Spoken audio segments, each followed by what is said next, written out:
Hello friends, welcome back to one cooking channel. இன்றைக்கி நம்ம சேனலில் தக்காளி சாம்பார் தான் எப்படி பண்ணுறதுன்னு பார்க்க போகிறோம். இதுக்கு பருப்பு காய்கறி எதுவுமே தேவையில்லை. ரொம்ப சிம்பிளான ரெசிபி, ஆனால் டேஸ்ட்டு சூப்பராக இருக்கும். நீங்கள் ஒரு தடவை இதை நீங்கள் ட்ரை பண்ணி பாருங்கள். அப்புறம் இட்லி தோசைனாலே அடிக்கடி நீங்கள் இதை செய்வீங்க. அவ்வளோ சூப்பராக இருக்கும். வாங்க எப்படி பண்ணுறதுன்னு பார்த்துடலாம். இதுக்கு காய்கறி எதுவுமே தேவையில்லை. தக்காளி, வெங்காயம், பச்சை மிளகாய், அவ்வளோதான். 3 மீடியம் சைஸ் பழுத்த தக்காளியை கட் பண்ணி வச்சுருக்கிறேன். அப்புறம் ஒரு மீடியம் சைஸ் வெங்காயத்தை ரஃப்பாக சாப் பண்ணி வச்சுருக்கிறேன். காரத்துக்கு தேவையான பச்சை மிளகாய், நான் 4 பச்சை மிளகாய் சேர்த்துக்கிறேன்.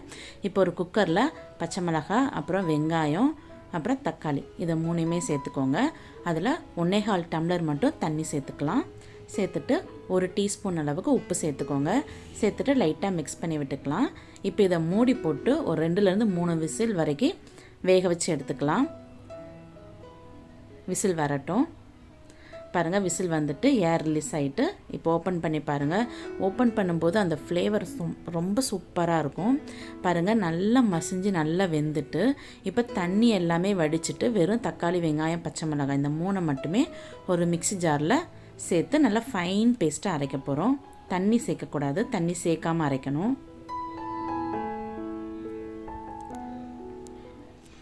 இதை நல்லா ஃபைன் பேஸ்ட்டாக அரைச்சி எடுத்துக்கலாம். இப்போ குழம்பு பண்ணிடலாம். ஒரு பேன் வச்சுக்கோங்க. அதில் கொஞ்சமாக எண்ணெய் சேர்த்துக்கலாம். எண்ணெய் சூடேறினதும் கடுகு, உளுத்தம் பருப்பு போட்டு தாளிச்சிக்கலாம். அதில் கொஞ்சமாக கருவேப்பிலை சேர்த்து நல்லா பொரிய விட்டுடலாம்.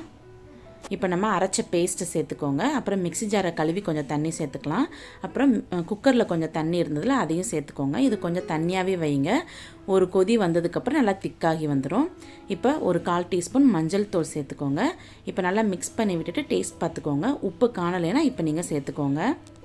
இப்போ ஒரு கொதி நல்லா வரட்டும், அது வரைக்கும் வெயிட் பண்ணலாம். பாருங்கள், நல்லா கொதிச்சிருச்சு.